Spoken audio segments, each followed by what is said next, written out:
I didn't know. It's now December. Tomorrow I would have worked for the city of Tempe for 24 years. Wow. God, awful. I've never moved. Anyway, it's at 10 o'clock. Just to make sure, Didi, do we have a quorum? Yes, we do, Chair. If I shall now call the meeting to order. Welcome. And can we do introductions or roll call? Sorry. Who is in here? Yes, thank you, Chair Yabez. I will do a roll call at this point. If you can unmute your phones. Carolyn Ballard from Town of Florence. Here. Matt Dudley from the Vice Chair Matt Dudley from the City of Glendale. Here.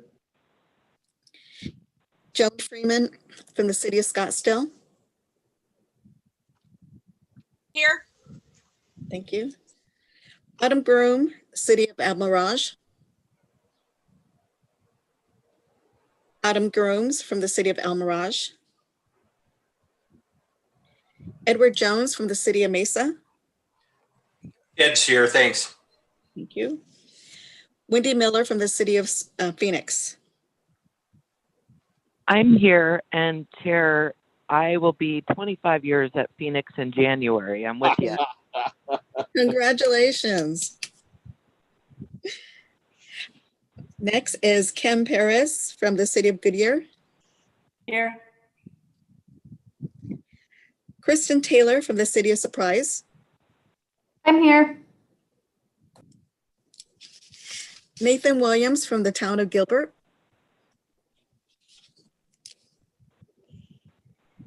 Nathan Williams from the Town of Gilbert. And then we have Tom Young from the Valley Metro. I'm here. Thank you. We do have quorum. We do. Thank you. I wish I'd put the mute button where I could see them easily. Oh, that would be the thing. First item, call to the audience. An opportunity is provided to the public to address the committee on items that are not on the agenda within the jurisdiction of MAG, or on items on the agenda but not for action. Please note, comments received for agenda items posted for action will be read at the time the item is heard. Do we have any comments? Chair Yabez, we did not receive any comments. Well, let's proceed to the next portion of the meeting.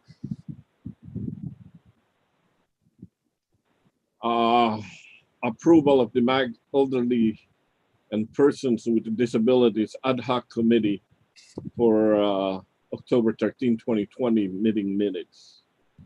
Do we have any comments? I'll make a motion to approve. Do I hear a second? This is Second. Kristen. I'll second. Dee Dee will do a roll call. Please respond by saying yay or nay. Thank you.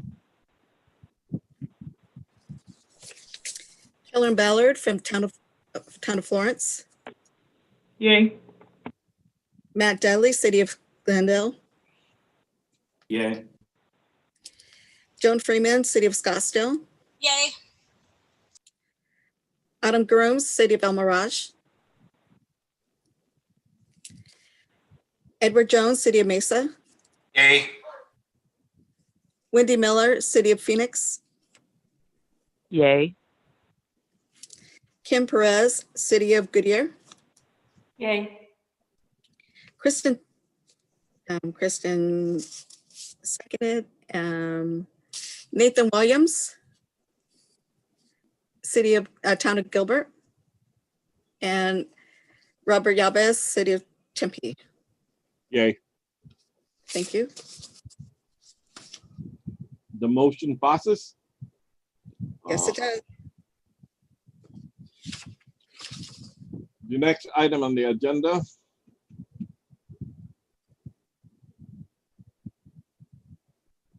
Can you move this slide? Thank you. Agenda item 4, review of the fiscal year 2020 Federal Transit Administration Section 5310 Enhanced Mobility of Seniors and Individuals with Disabilities Program for the Phoenix Mesa urbanized area. Every year we debrief on the previous year's process to refine our process. At the last meeting, we discussed some items to move forward on. The committee requested to continue the discussion on funding scenarios for the other operating capital requests. Staff will review the items for consideration from the last meeting, and then we will open it for discussion. Didi? Thank you, Chair and members of the committee. Section 5310, next slide. The Section 5310 is a federal capital awards program for agencies providing services to older adults and persons with disability. This committee is tasked with evaluating projects requests in the Phoenix Mesa urbanized area. Next slide, please. Every year, we have the opportunity to discuss the past evaluation process and review committee comments. At this time, I'd like to review the comments from the committee for items for consideration at the last meeting. Next slide. Points for consideration from the last meeting was to discuss options for conducting the interviews. The consensus from the committee was to conduct all interviews virtually at this time. The second item for consideration was to review the types of project requests to interview. At the last evaluation process, we conducted interviews for those other operating and capital requests. The consensus of the committee was that it would be beneficial to conduct interviews of all applicants. The third item for consideration was to continue the discussion on the awarding of operating projects. At the last meeting, the committee requested to revisit this item and for MAG to prepare funding scenarios for further discussion. Before we begin the operating parameters, a couple of things I'd like to remind everybody is that we have made changes to our process. We do now have a 2-week internal review before the application from MAG and the City of Phoenix before the applications are forwarded to the committee. We have put up a parameter of 70% criteria for those applications to move forward to the awarding process. And I'm so happy again to state that we do have another full-time staff to help with this process and for regional coordination efforts. The committee had approved the parameters of awarding operating at 125 increments. In the past, we've had various approaches to the methodology of awarding the other capital and operating request. I would now like to pass this on to Ezekias, who will now review the funding scenarios. Thank you. Oh, hi, thank you, Didi. Let me just pull it up over here since I'll have to share another screen. Give me just one more minute.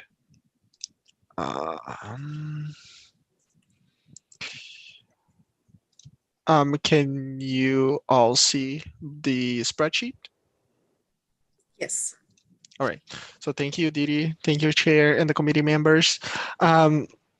As requested by the committee members at our last meeting, staff in coordination with Phoenix pulled together possible funding scenarios for review on options for funding the other operating capital requests.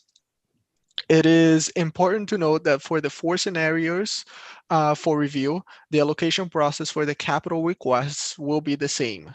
This is in order to guarantee the required 55% of available funds are for capital requests as mandated by the FTA. Capital requests are marked in blue on the spreadsheets as you in the spreadsheet as you can see there.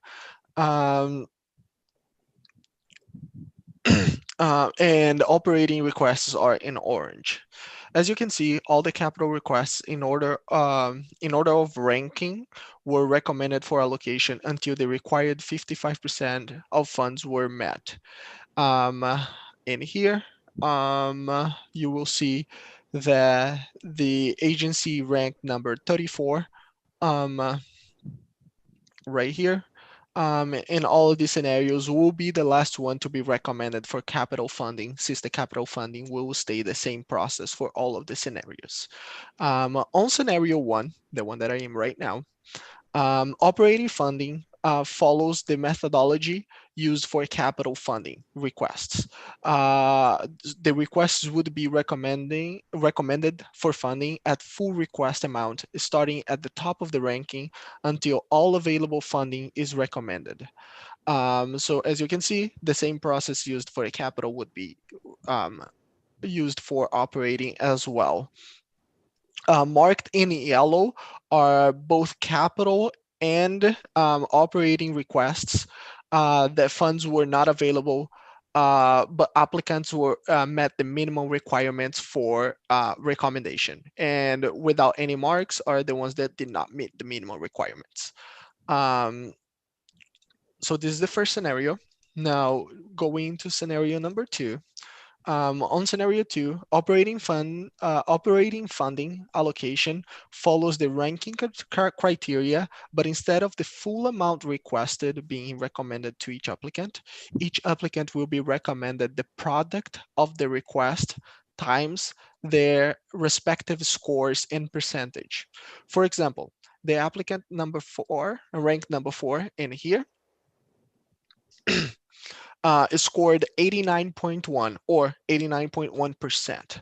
So the recommendation will be the request of $790,000 times 89.1%, which would be $703,890. The same process is applied to the following operating requests by ranking until all available funding is allocated. And the situation would be this one, and again in the yellow, all the requests that did not get recommended. On scenario 3, let me just move this. All right. So on scenario 3, this scenario includes 2 methods of allocation. First, a pass of $125,000 or the full amount requested, whichever comes first, will take place from the highest ranked application to the last application for operating requests. If not all available funds are allocated, then a second pass will take place in which each applicant will be recommended the product of the remaining funds requested times their respective score in percentages. The same method is applied to the following operating requests until full available funding is allocated. So the first 125,000 pass or the full request, whichever comes first, then the product times whatever is left of to be allocated, and it gives a total to all of them. In this case, all operating is funded, not all capital. And finally, scenario number 4, a first pass consisting of the product of that same $125,000 pass or the full amount requested, which one comes first, times the applicant's score in percentage will take place on the first pass. From the highest ranked application to the last application for operating requests. If not all available funds are allocated in that first pass, a second pass will take place in which each applicant will be recommended the product of the remaining funds requested times the respective score, again in percentage. The same method is applied down until all the available funding is allocated again. And this is a total for each one of the applicants. This concludes my part and my overview of the allocation scenario, funding scenarios, and I'll get it back to you, Didi.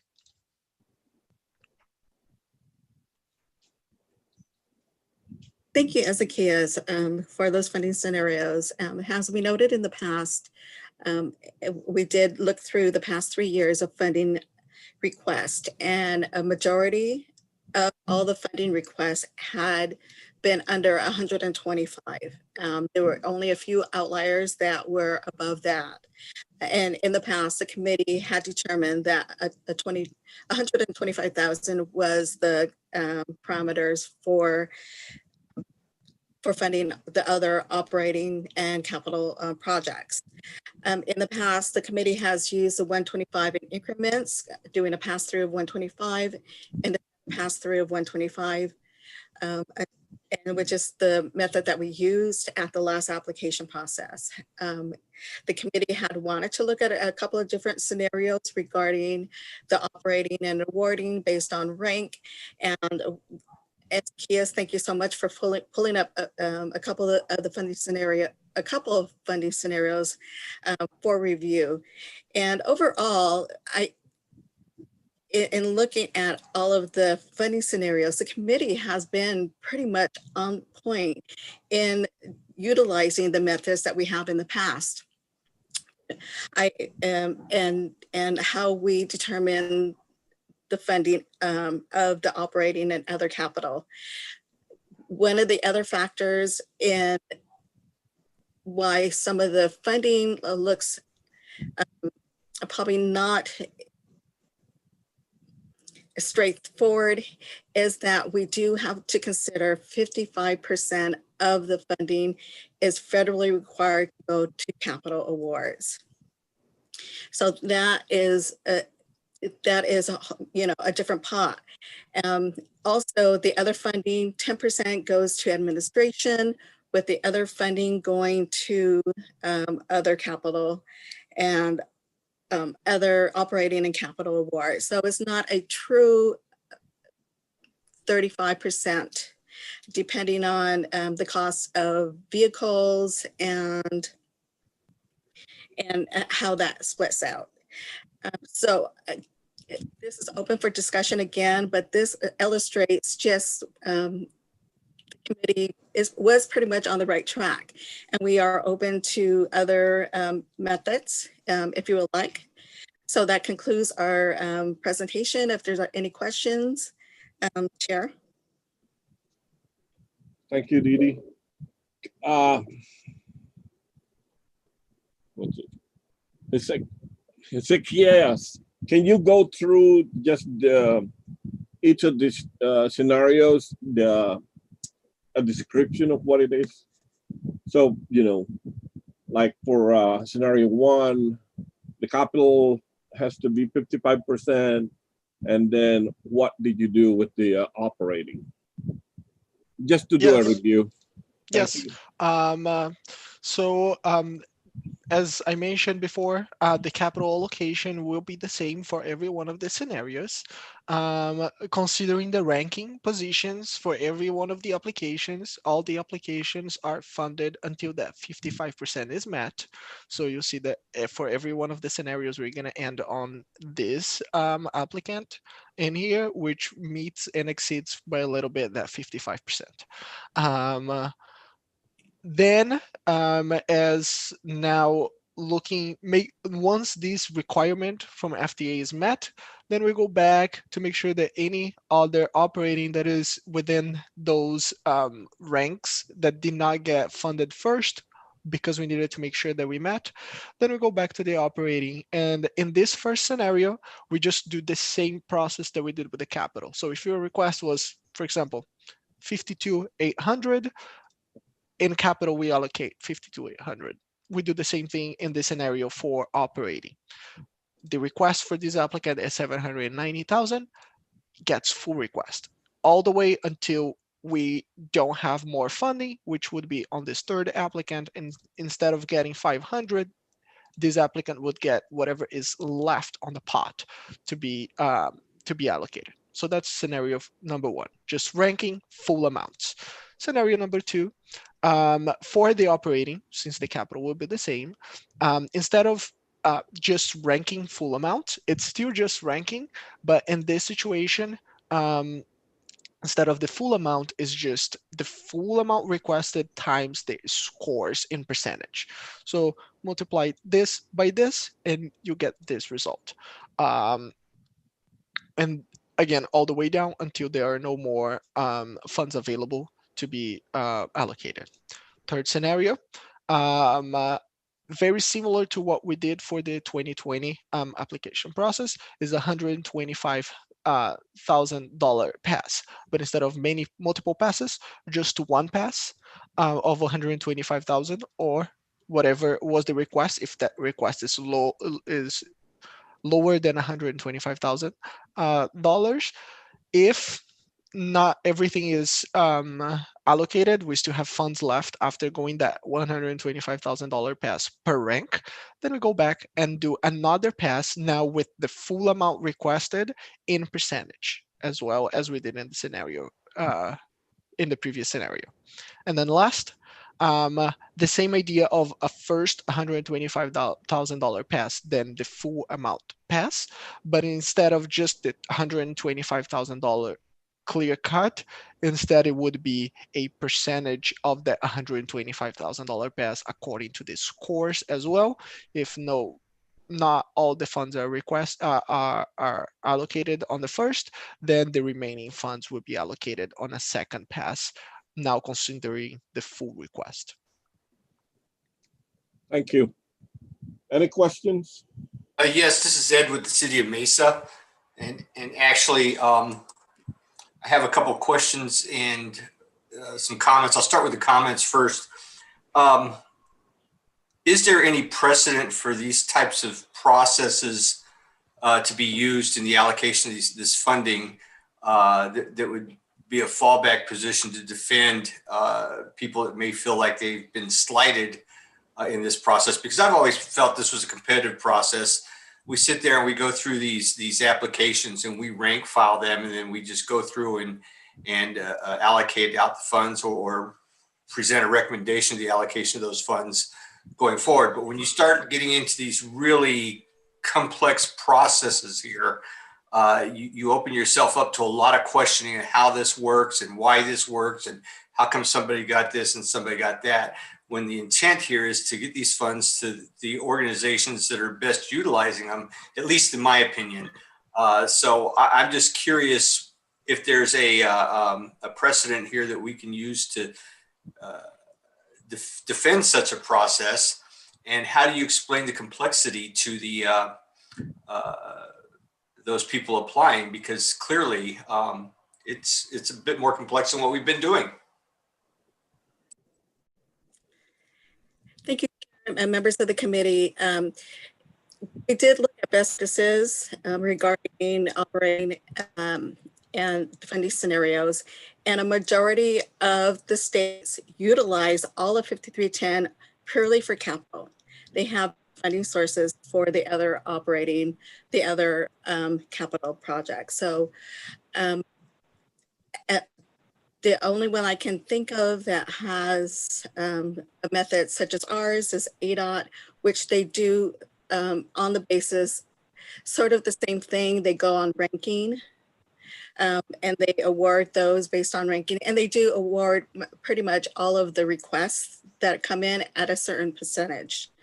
We are a little unique that we do have the operating side into our process, which other states do not.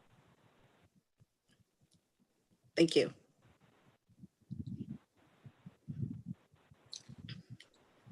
And as I noted, this is a little complex, but it passed. The committee had determined 125 based on funding request, and doing a 125 pass through until all funding is expended. That's very clear, it's very transparent. We've done this for the past 5 years. But we did want to, based on the funding, based on the committee's look at other funding scenarios. And as I noted, as I mentioned previously, we, with a few variations, excluding the based on full ranking scenario 1, we are pretty much in that wheelhouse of funding awarding. Thank you, Chair. Chair Didi, this is Wendy. Can I offer up a couple of pieces of clarification that might kind of help? If we start, Hezekiah, can you go to scenario 1 to start, please?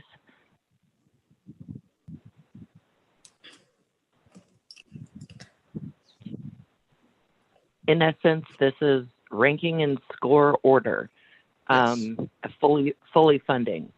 This is a defensible practice. This is utilized in most commonly, most all grant awards are done in that manner. In score order, they're ranked, and then the funding goes out until they run out. We all know, though, that the way that we do this, it would definitely impact the 5310 traditional agencies on the operating side, because they're in the same competition with the larger cities and the larger asks. So this, although it's defensible, we know that this has an impact on the nonprofit agencies. Can we go to scenario 2, please?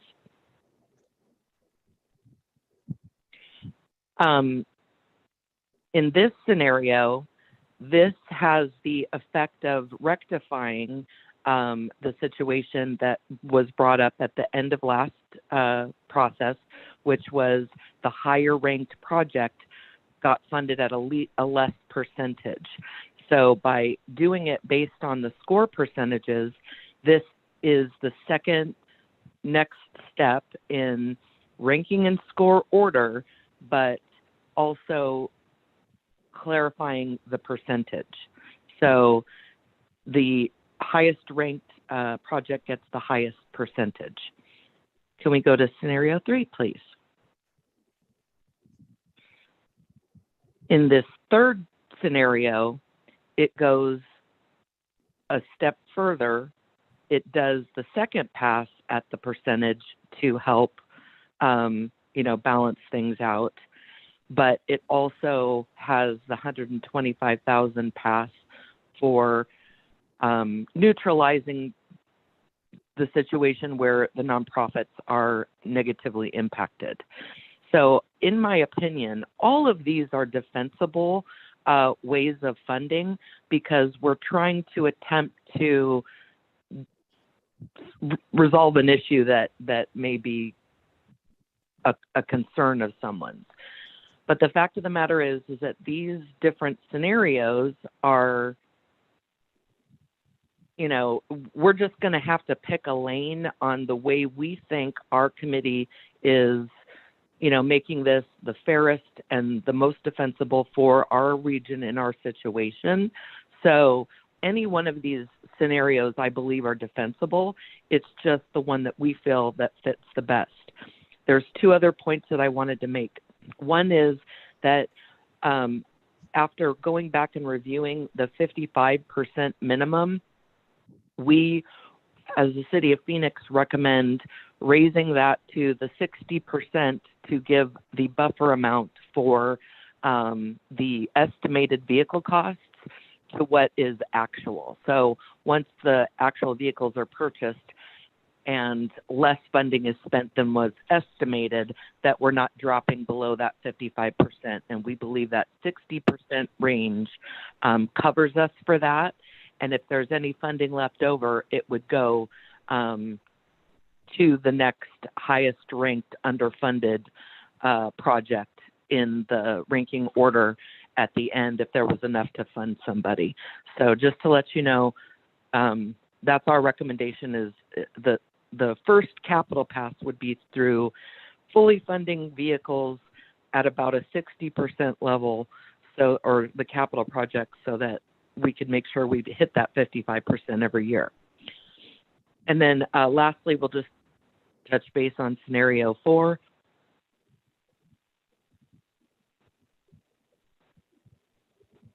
In scenario 4, this has a balance. And now, even though the top column says $125,000 pass, that actually should be changed to percentage. I know it was just an oversight. It's no big deal. But just in this scenario, what I believe this scenario does is that it ranks based on percentage all the way down. It still gives a little bit of one of the higher ranked projects. In this scenario, it just happens to be the city of Phoenix, but that's just because that's where the funding ran out on the second pass. But as you go down, I think this one is super, super, super defensible because it's giving a percentage all the way down based on your score all the way through. So everybody gets a percentage of funding, and then secondarily, the remaining funds in the second pass still go to the highest ranked projects. So in my opinion, I think that just to put it out there, this is my favorite of the scenarios because it balances out the 5310 traditionals and the other city requests that are larger. Everybody gets not full funding. The percentages aren't exactly that the highest ranked ones get the most percentage, but it gives a balance. So that's all I had to say about that. I got my points across, and honestly, whatever the committee decides, we'll go with.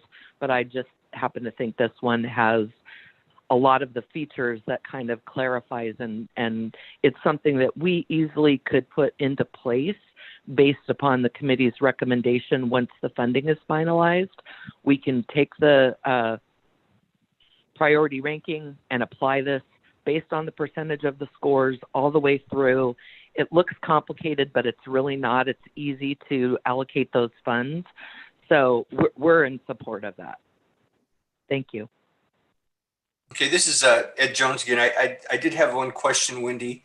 When you're looking at this, and regardless of scenario, everything is based on the score ranking. Is there a cutoff on the score which we simply don't fund anything below? Say, okay, there we go. That helps. If we get to a point as a committee and say anything below 60% isn't going to be funded regardless, I mean, there has to be something here to encourage the applicants to do better in describing what they're doing and showing its value.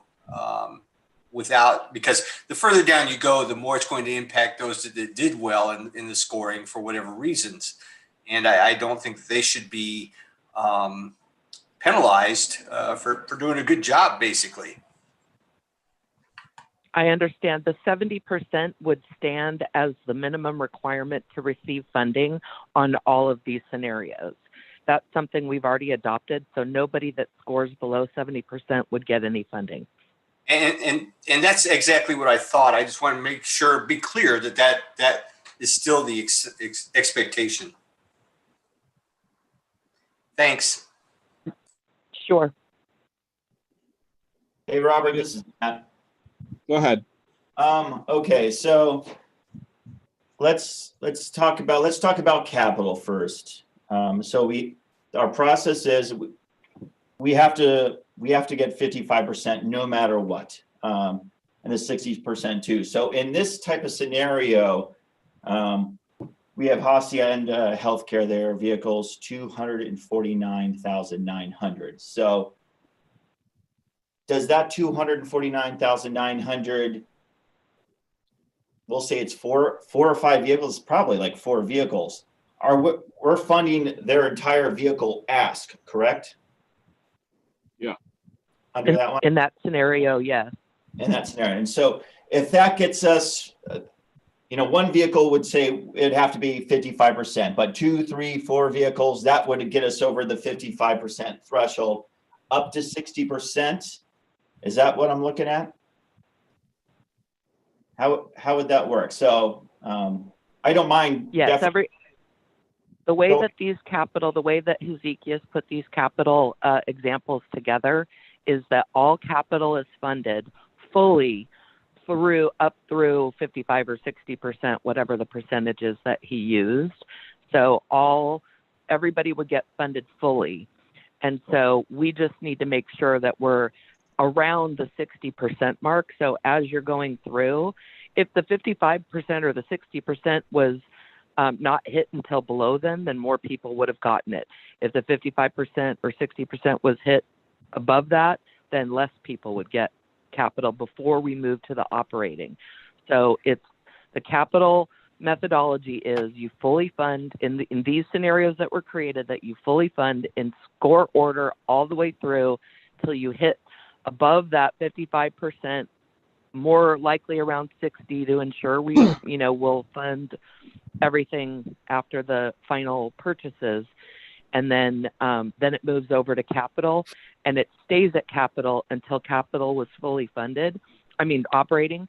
And then if there was funding left over after the operating and there was still capital left over, you could still go down and fund capital. But that wouldn't happen until all the operating was funded based on these methodologies.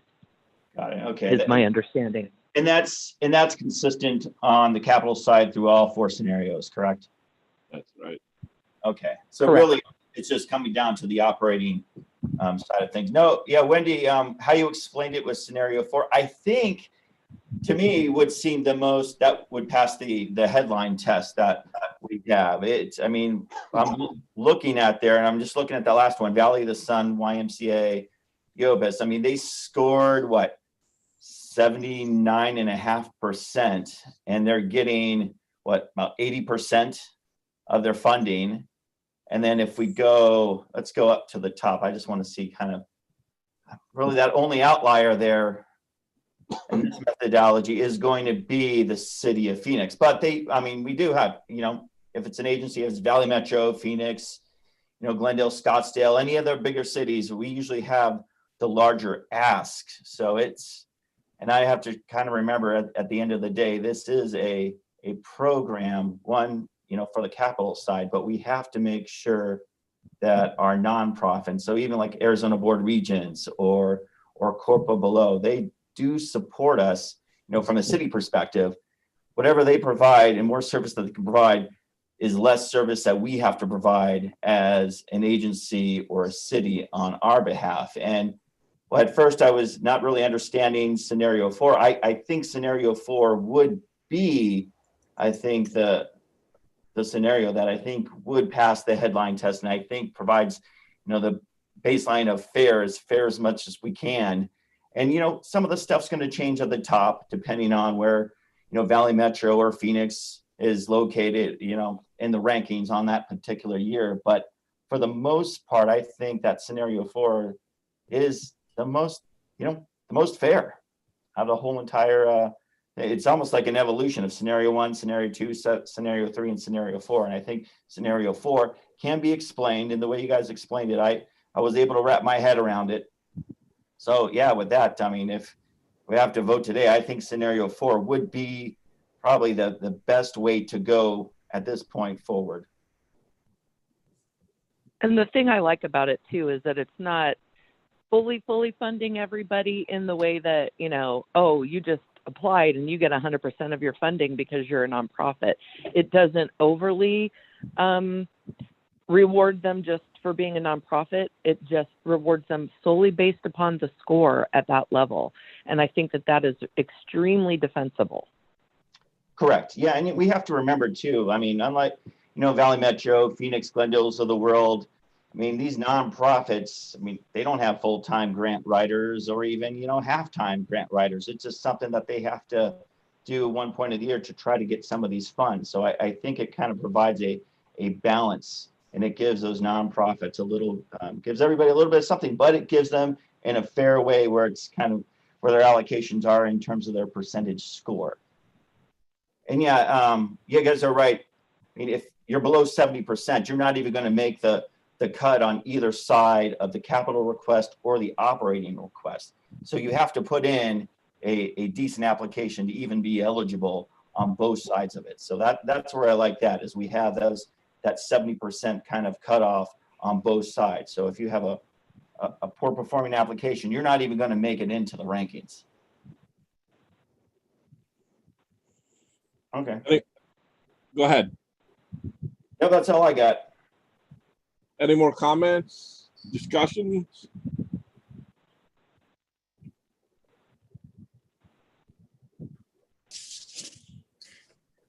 This is Tom from Valley Metro. I appreciate laying out the scenarios and seeing the different outcomes of that. It really helped the whole process for me at this point. I, like Wendy said, and I definitely can support scenario 4 also because it does show the competition. It has a basement to where those that weren't competitive are not going to be a part of it, but yet helps fund the important projects throughout all the community. So I also like scenario 4.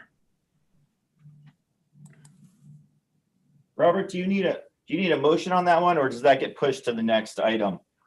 If everyone seems to like scenario 4, I guess I just want to know, does anybody not like scenario 4? Thank you, Chair, Vice Chair, and members of the committee. Yes, once we come to the consensus on this, and what I'm hearing from the group is that the consensus is for scenario 4 with a percentage based on ranking. We can move that into the next agenda item, overview of the 2021 application process, and we can move at that time.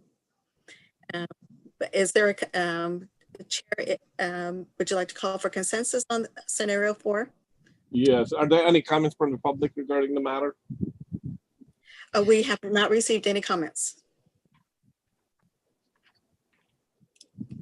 Do I ask for a consensus or a motion to approve the recommendation? A consensus at this point, and we can recommend it in the next agenda item. But from what I'm hearing, if there's other discussion, that the consensus is for scenario 4. We should ask individually though, or get comments, yay or nay, Okay. for the consensus. Can you call the membership, please? Yes, Chair. Carolyn Ballard, is there a consensus for scenario 4? Yay. Matt Dudley, Yay. Edward Jones, Yay. Wendy Miller, Yay. Kim Perez, Yay. Kristen Taylor, Fine with it. Nathan Williams, Yay. and Chair Yabis, Yay. and Tom Young. Yay. Thank you. We do have a consensus. Thank you. So we have a consensus, and now We can move to agenda item 5. item 5. Section 53 on applicant score dashboard. This is a real work of art, Ezekiel. Anyway, who's gonna do the discussion? Robert, I think that's item number 6. You might Yeah, have skipped item number 5. yeah, it's item number 6. My apologies. The dashboard, right? Yeah, one And more. item is the overview of the 2021 5310 application process. I thought we did that, the consensus already, right? No, we're now going into our process and timeline for 2021. Oh, I missed one. Sorry. Overview of the fiscal year 2021 FTA Section 5310 application process for the Phoenix Mesa urbanized area. DD will provide an update to the Section 5310 program and review any proposed recommendations for the 2021 application process for the Phoenix Mesa UZA. Go ahead, Wendy. Go ahead, DD. I'm sorry. Thank you, Chair Yabis and members of the committee. FTA has extended the FAST Act for one more year. By extending rather than reauthorizing, will provide Congress time to work on a new bill, which means the program will continue under the same provisions and recommendations as previously. The program will move forward as is for another year, and it is not known at this point whether we'll see an increase in our apportionments. Who knows at this point? In moving forward, as in the past, with what we've done is we've based our approximate funding available on the previous year's funding amount. So we would go with the estimated apportionment utilizing 2020's funding amount, as we've done in the past, and we continue to do until we receive our full apportionment amount. Just for an update, ADOT is also moving forward with their next application process, which is a 2-year process. They will open up their application process at the end of the year, in a couple of weeks or towards the beginning of the year. We have seen an increase of applicants that are applying to the ADOT rural area that provides rural services. So MAC staff is keeping up to date on ADOT's process just so that we can ensure that our recipients in our MAG regional area are keeping up to date. Yes. With no new updates to the program, I'd like to review 3 more items for consideration for the 2021 application process. Taken in our new environment, we are moving forward on pretty much the same timeline as last year. So our applications would be due in February, at the end of February, and we would like to consider moving forward with the electronic submittal of applications. We did touch bases with the City of Phoenix, and they can accept electronic submittals. Subrecipients could print out those signature pages, scan them, and then move them and then forward them to us. MAG is researching on a signature page that we can utilize for that process. So electronic submittal of applications is what we are considering, what we would like to do. Also, has noted in previously, adjusting the 55% threshold for capital requests to 60%. Adjusting the threshold to 60% would ensure that capital requests such as vehicles are awarded in full and the federal funding requirement is met. This ensures that we don't award half a vehicle. This would give us some leeway if we go up to 60%, as Wendy has said, City of Phoenix recommends, so that we can award, not run into that scenario and award fully. Also, we received a question regarding clarification on evaluating regional applications. The question is regarding those applications that that are submitted that cover the East Valley or West Valley, and most likely it would be a Valley Metro application. We went back to the City of Phoenix and to MAG to provide some additional guidance on what is a regional application. And for a MAG, regional applications, the terminology would ensure that an application submitted, such as a travel training application, is available to all regional stakeholders. If an application is contingent upon another application, it would be considered a sub-regional application, which would mean such as the East Valley right choice and then the West Valley right choice. That would be considered two separate applications. That is the guidance that I received at this point. I'd like to ask Wendy Miller if they have some guidance that City of Phoenix would like to provide. Thank you, Dee Dee.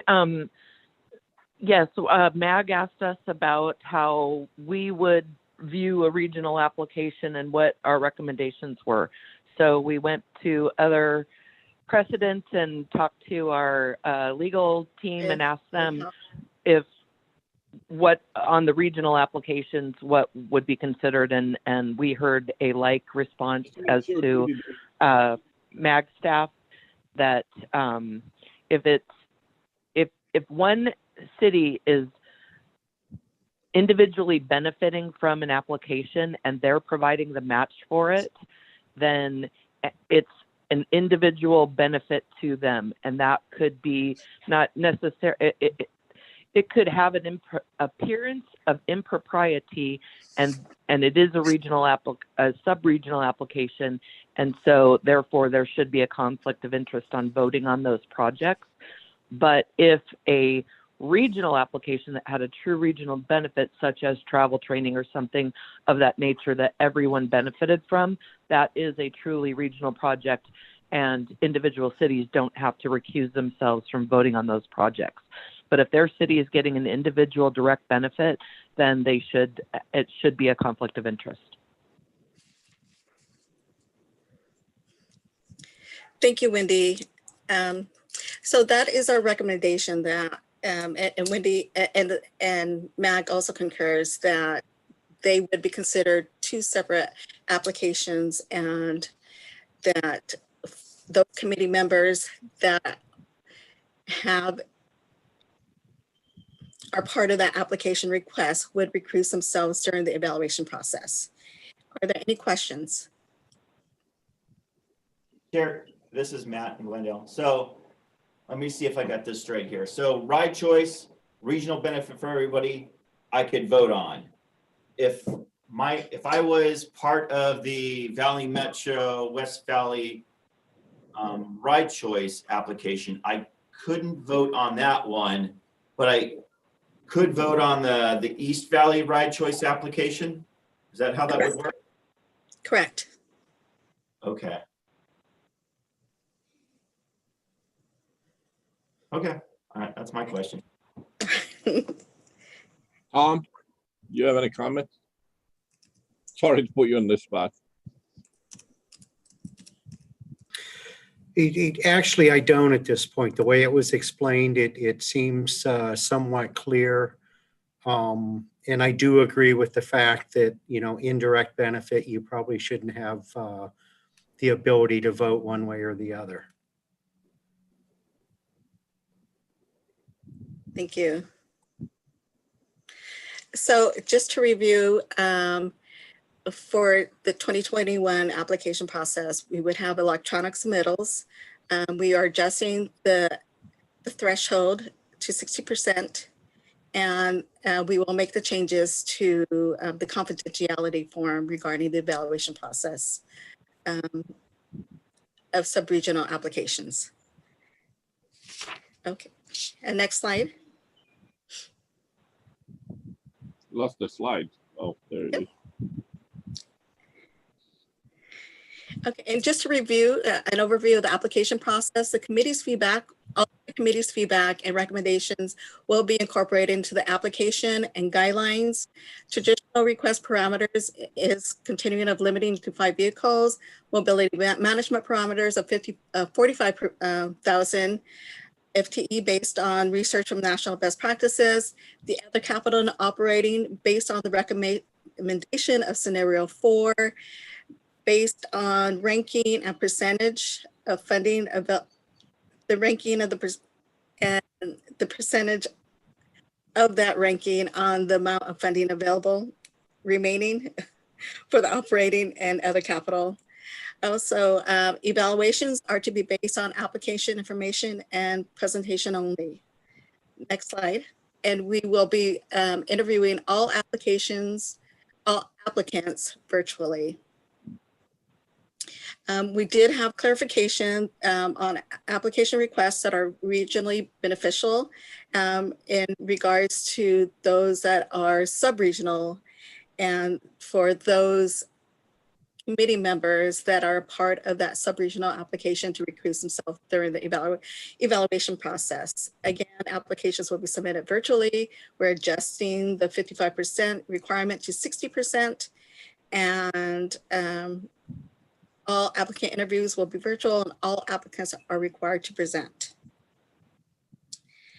Next slide. I just want to go over the application timeline at this point. The public notice of application release will be February 15th, which is a Friday. We will do that through our many media outlets, including Gov Delivery, email, and other. I think that's the only forms that we have at this point. Applications will be published on January 22nd, which is a Friday. Our And I put these as tentative because I haven't kind of coordinated with Wendy, who will be doing these with me. But at this time, and this is all following last year's meeting schedule. The proposal assistance workshop will be on Tuesday, January the 26th, which will be virtual. Technical assistance, we will continue to do that with Wendy and I, MAG in the city of Phoenix. That will be Tuesday and Wednesday, February 9th and 10th. This will be by appointment only, and we are requiring that first-time applicants attend this work technical assistance. Applications will be due on Monday, February the 22nd. No applications will be accepted, and they will be electronic submittals.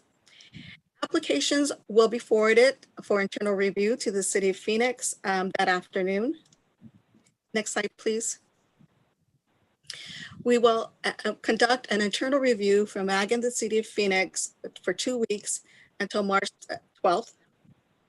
Applications will be distributed and training will be provided to the MAG EPDT Ad Hoc Committee on Wednesday, March the 17th, St. Patrick's Day, from 10 to noon, and it will be continue to be a virtual meeting. The EPD questions will be submitted to MAG on Thursday, April 15th by 10, so that we can forward those questions. Any questions that the committee has on the applications, only on the applications, will be forwarded to the applicant that afternoon. And the committee will receive the applicant responses on Tuesday, April the 20th. We are applications committee initial scores are to be forwarded to MAG staff on Friday, April the 23rd. Excuse me. And applicant presentations, which is required, will be on Tuesday and Wednesday, April 27th and 28th. And those, the meeting will be virtual at that time. Are there any comments? Hi, Dee Dee, this is Wendy. The only conflict that I have is St. Patrick's Day. That is spring break, and I will be in Florida with my daughter for volleyball. So, okay.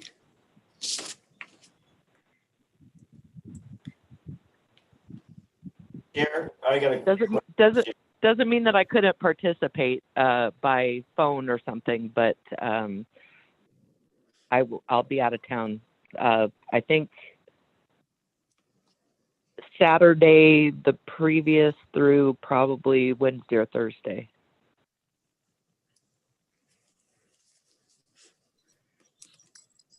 Hey, Dee Dee, are you guys going to give a heads up to the nonprofits, depending on what technology you're going to use for these virtual meetings? I know some of them, obviously a lot of them can use Zoom, but I know Microsoft Teams can cause probably an issue if you don't have a subscription. Are you going to be using like the base, teleconferencing information, or are we going to use one platform in particular?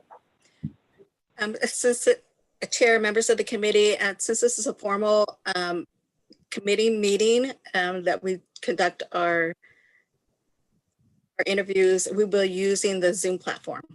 I believe we've used Zoom on several workshops and trainings, and we've had full participation. But that is a good question, and we will definitely touch bases with those potential applicants to ensure that they're able to utilize Zoom. Okay, thank you.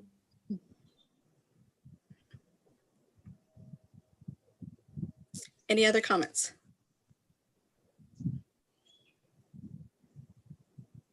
Okay. This item is for information discussion and requested approval of the 2021 Section 5310 application process and recommended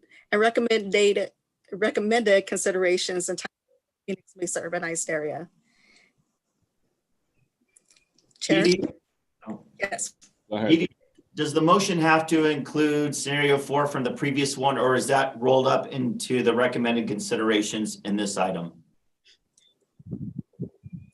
Yes, I can summarize all of the recommendations, but yes, that includes the scenario 4 that was the committee's consensus. Okay, thank you. Any other comments?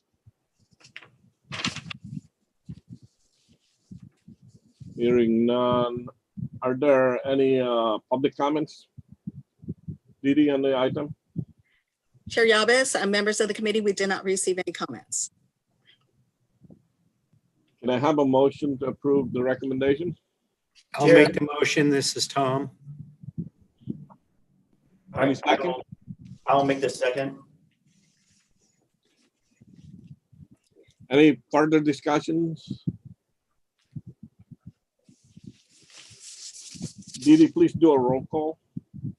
Please respond by yay or nay. Thank you, Chair. Carolyn Ballard, Yay. Matt Dudley, Yay. Joan Freeman, Yay. Edward Jones, Yay. Wendy Miller, Yay. Kim Perez, Yay. Kristen Taylor, Yay. Nathan Williams, Yay. Chair Robis, Yay. Tom Young. Yay. Chair Yabes, we do have consensus. The motion passes. The next item on the agenda, section 5210 applicant scoreboard, the score dashboard. I can't pronounce things. After every application process, MAG staff provides feedback to applicants on how the project scored in the evaluation process. Didi and Hezekias have worked on developing an applicant dashboard that will be used as an evaluation tool for feedback. Who's presenting? Thank you, Chair Yabes and members of the committee. As Chair Yabes mentioned that every year we, to help our potential applicants, we provide feedback on those applicants that have submitted an application in the prior year. MAG staff has worked to provide, to pull that information to offer to our applicants, and Ezekias has far beyond improved our our information and developed as a dashboard to provide more specific information that can help those those applicants on areas that they either did really well in or did not do well in.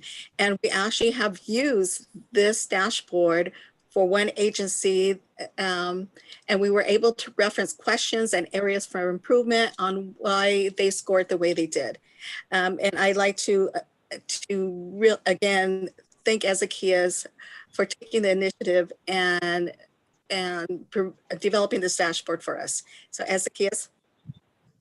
All right, thank you, Didi.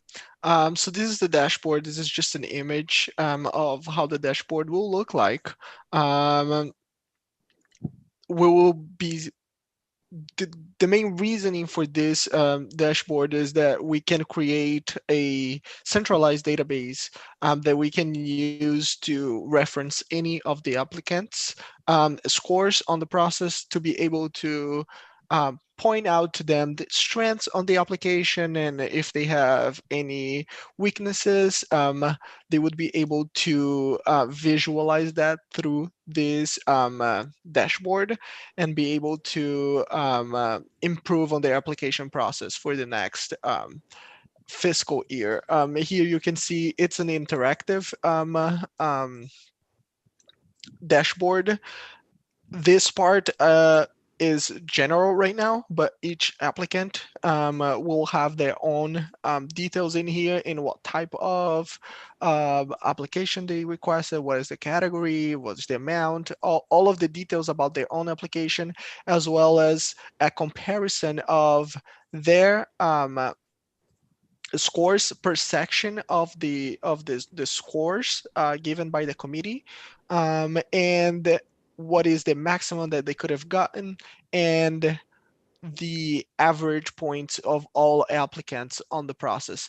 These will make them able to understand a little bit more in what areas they did well and what areas they can improve. If they didn't get funding, what can they improve, in which sections they can improve to um, get a better ranking next year, to be more likely to get the funds, as well as where they can still improve a little bit more to get there to that maximum points that they can get. And each one of these sections will have a little description on what they mean in here.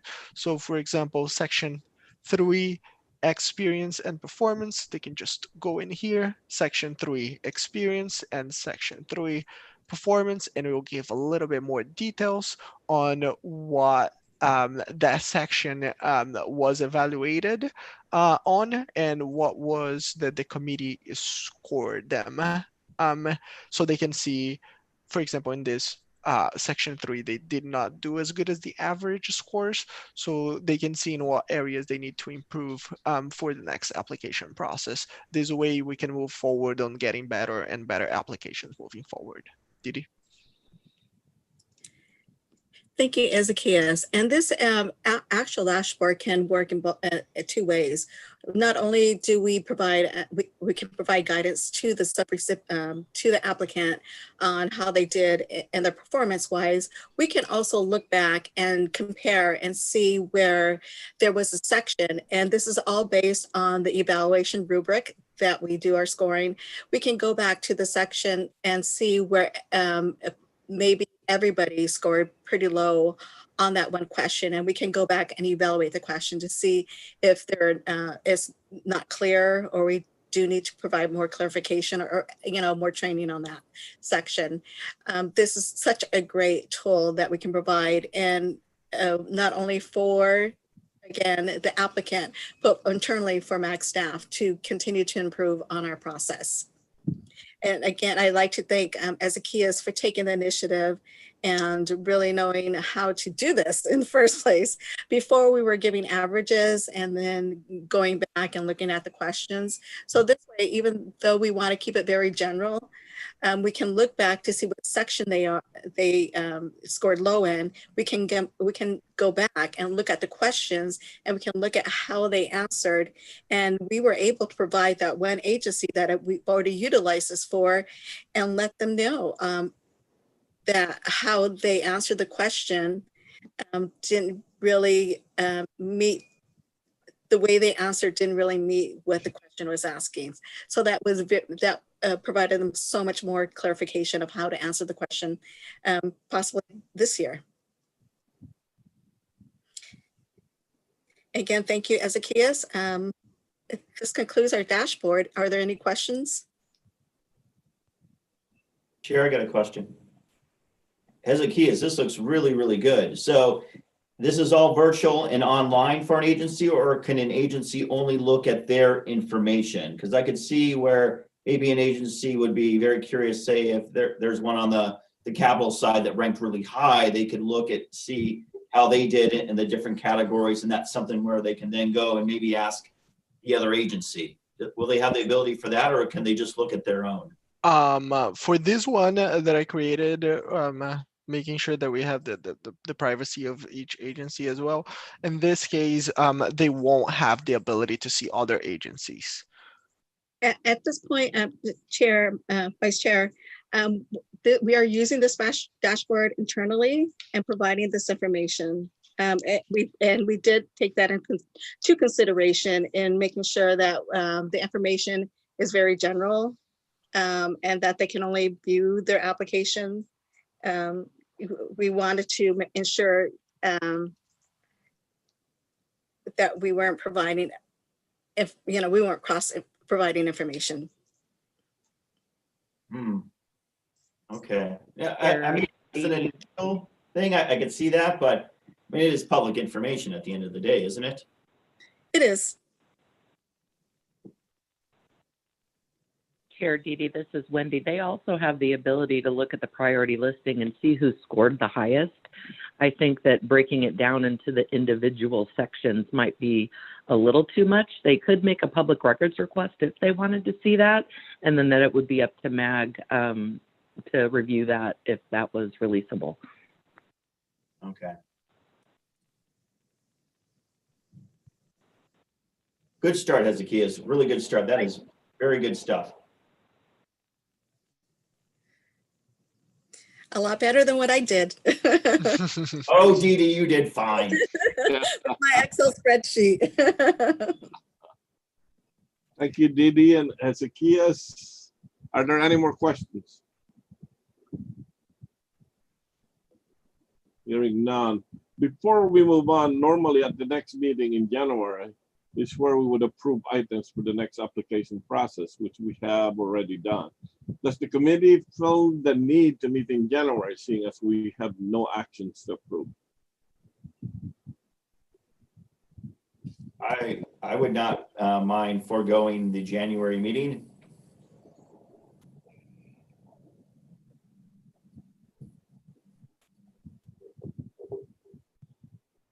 Any other comment?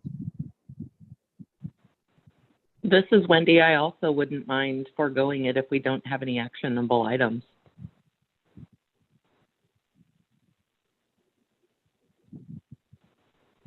I always enjoy a couple extra hours, so I can forego it also.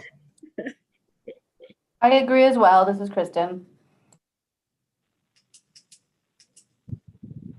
So we are canceling the meeting in January. Is that the consensus? Yes. Robert, what day was that so that everyone can make sure they remove it from their calendar?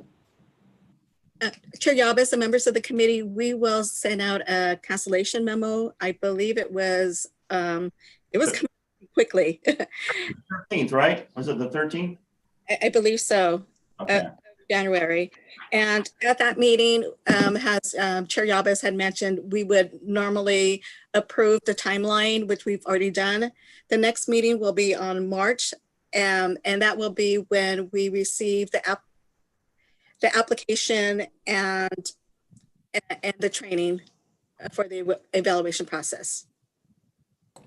I didn't realize it. That's my birthday. So yes, please cancel. Birthday. Oh, right. Birthday party. Happy birthday. We'll be showing up at your house for the celebration. Yeah, right. All right. Chair Didi, is the first meeting still on Wednesday, the 17th? March? Yes. Chair, Vice Chair, we can.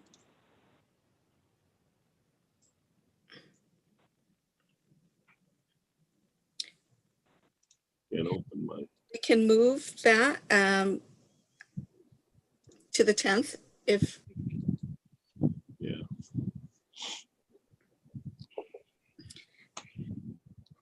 Yeah, we can go either way. It would just.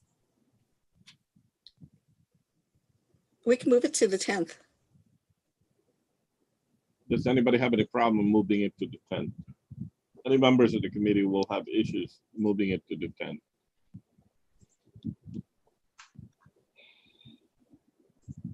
I guess none. So No. you can. Oh, wait a minute.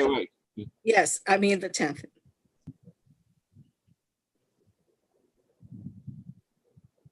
Matt? No, good. March 10th is good. March 17th, St. Patrick's Day, bad. Okay. That is the 10th works for me as well. Thank you. Okay, and Kristen can celebrate her birthday, so it works. And that will give you 1 extra week to evaluate the applications. That's cool. Okay. All right, having moved that, the first meeting will be March 10th, 2021. Thank you. And a virtual meeting. Virtual meeting. Don't you guys miss it?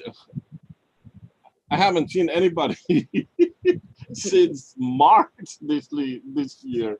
I haven't gone to any meetings. I haven't been out of the house. Maybe we could meet potentially next year in person. Anyway, Actually.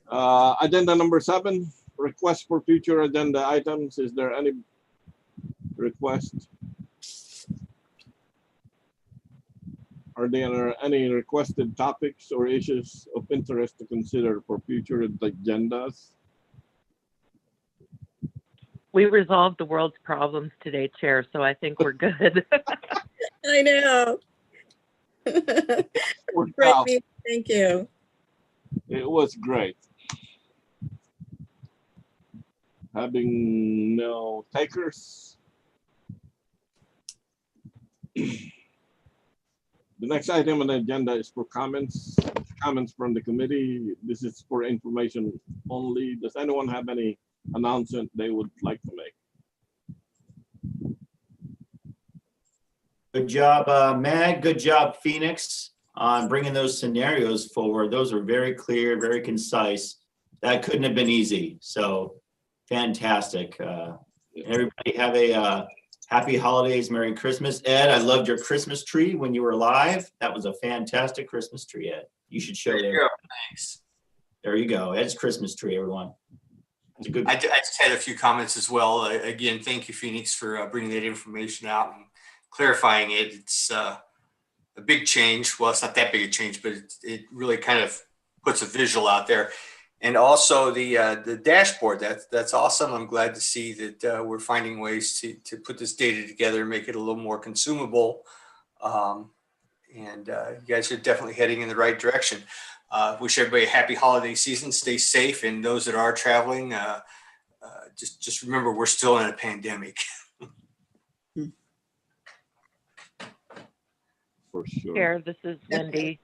I just wanted to mention to everybody that the City of Phoenix is working on a grant management system that eventually will make this process even hopefully easier, and we would be providing similar levels of dashboards and feedback and having an online web-based portal interface for the grant program, including, reimbursements and, similar to ADOT grants, but maybe a little bit more user-friendly. I don't know what the right word is, but we're working on that, and we're going to be procuring a consultant to help us with this process coming up at the beginning of next year. So just as we got this process all figured out, there probably will be future changes, but hopefully for the better. Thank you. Any more announcements? Last item on the agenda is adjournment. Is there a motion to adjourn? To adjourn, Robert. I second. Meeting adjourned then. Happy holidays to everybody. Happy holidays. Happy holidays. Happy holidays, everybody. Happy holidays, everyone. Thank you. Happy holidays. Thank Be you. safe. Thank you.